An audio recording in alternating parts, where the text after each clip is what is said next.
Olá pessoal, estou aqui hoje nesse vídeo para conversar com vocês sobre benefício por incapacidade e o porquê esse benefício pode ter sido negado para você. Bom, quando um segurado do INSS ele vai pedir um benefício por incapacidade no INSS, esse benefício pode ser negado, por diversas situações, por diversos motivos e não apenas, somente com base na perícia médica. É certo que quando a gente vai requerer um benefício por incapacidade, seja um auxílio por incapacidade temporária, seja uma aposentadoria por incapacidade permanente, é preciso passar por uma perícia médica no INSS. Mas o resultado dessa perícia médica, ela não é o único fator, que vai definir se o benefício vai ser concedido ou vai ser negado. Existem outros fatores que vão ser levados em consideração e às vezes o segurado ele fica confuso por conta disso. Muitas vezes a gente até vê reportagens, de pessoas muito doentes, em estados terminais e que o INSS negou ou o perito negou aquele benefício e existe toda uma polêmica em cima dessas situações. Mas a verdade é que, muitas vezes, o segurado ele até pode estar incapacitado e o INSS negar o benefício por outros motivos, como eu falei para vocês, que seriam, por exemplo, falta de qualidade de segurado, ausência do cumprimento do período de carência ou até mesmo nos casos de doenças e incapacidades pré-existentes. Então, percebam que não é só o resultado da perícia que vai garantir ou não o benefício. Eu preciso observar outros requisitos. A previdência, ela é de caráter contributivo. Então, via de regra, só tem direito aos benefícios da Previdência Social aquelas pessoas que estão contribuindo. Com exceção, a gente tem aí os segurados especiais, aqueles que trabalham na agricultura, na pesca, na agropecuária, que podem cumprir essa carência, não necessariamente pela contribuição, mas provando o tempo de atividade nas suas funções de segurados especiais. Mas fora isso, a gente precisa contribuir para ter acesso aos benefícios previdenciários. Também existe outro benefício que a gente não deve confundir, que é o BPC-LOAS. Esse benefício, ele não tem natureza previdenciária, ele tem natureza assistencial e vai ser concedido para aquelas pessoas que estão numa situação de vulnerabilidade social.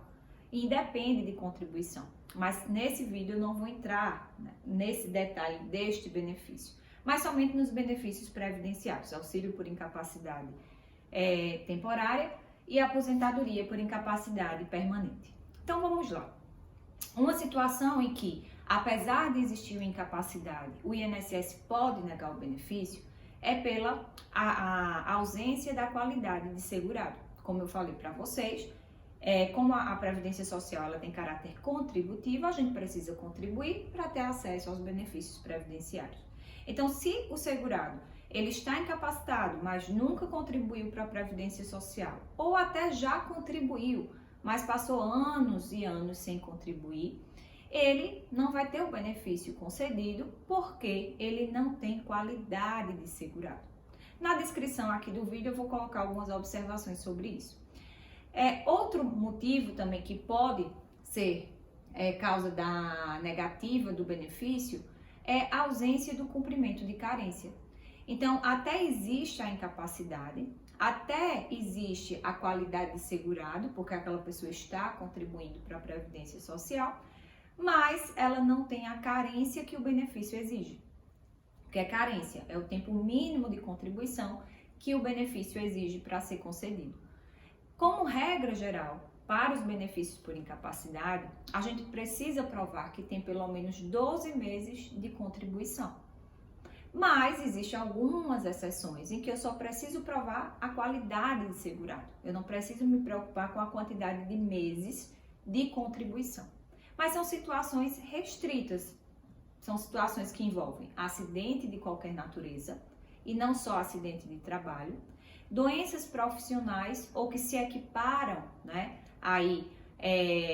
doenças profissionais e doenças de trabalho que se equiparam a acidentes de trabalho, ou quando a doença estiver prevista num rol que existe na legislação, que é considerado um rol de doenças graves, né, contagiosas, incuráveis, que o legislador ele traz para a gente. Então eu vou deixar na descrição do vídeo comentários sobre essa questão do rol de doenças. Mas dentre essas doenças vocês vão encontrar, por exemplo, o câncer, alienação mental, cardiopatia grave, nefropatia grave, dentre outras situações. Então, pode ser que o seu benefício foi negado, né? Apesar de você ter uma incapacidade, mesmo que temporária, apesar de você estar contribuindo para a Previdência Social, mas você não ter tido o tempo mínimo de carência, caso a sua doença ela não se enquadre nessas situações que eu acabei de falar. E outro motivo também que o benefício pode ser negado, você até pode ter a incapacidade, você até pode ter qualidade de segurado e você até pode ter a carência, mas o seu benefício pode ser negado porque a perícia médica do INSS constatou que se tratava de uma doença pré-existente, ou seja, você está pedindo benefício por uma doença que você já tinha antes de se filiar, antes de começar a contribuir para o INSS, e se verificou que na verdade você não só tinha a doença, mas você já tinha também a incapacidade, tá? Então é possível que o benefício seja negado por essa razão também. No caso das doenças pré-existentes, não é que o INSS ele vai proibir que pessoas que tenham doenças se filiem à Previdência Social. O que se proíbe é que as pessoas filiem já incapacitadas para o trabalho. É a mesma coisa de você querer fazer um seguro para um carro que já está batido, né? Já deu PT. Não pode, tá? Então, essas são as situações mais comuns do benefício ser negado. Então, a partir de hoje, vocês sabem que não é só a constatação da incapacidade ou não que vai definir se o benefício foi concedido ou foi negado.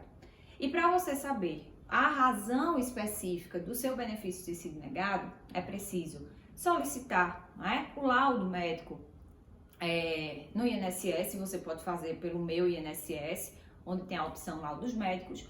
É preciso você analisar, né, o processo administrativo como um todo, a decisão que foi proferida no seu processo, e aí, observando os elementos, você vai conseguir identificar e, se for o caso, adotar as providências cabíveis, seja na esfera administrativa, recorrendo, né, através de um recurso administrativo para o Conselho de Recursos da Previdência Social, ou procurar um advogado e ingressar com ação judicial junto à Justiça Federal, e nesse caso você vai passar por uma nova perícia médica para analisar a questão da incapacidade e essas outras questões também que eu falei para vocês. Espero ter ajudado a entender um pouco sobre os resultados desses pedidos de benefício por incapacidade e a gente se vê no nosso próximo vídeo.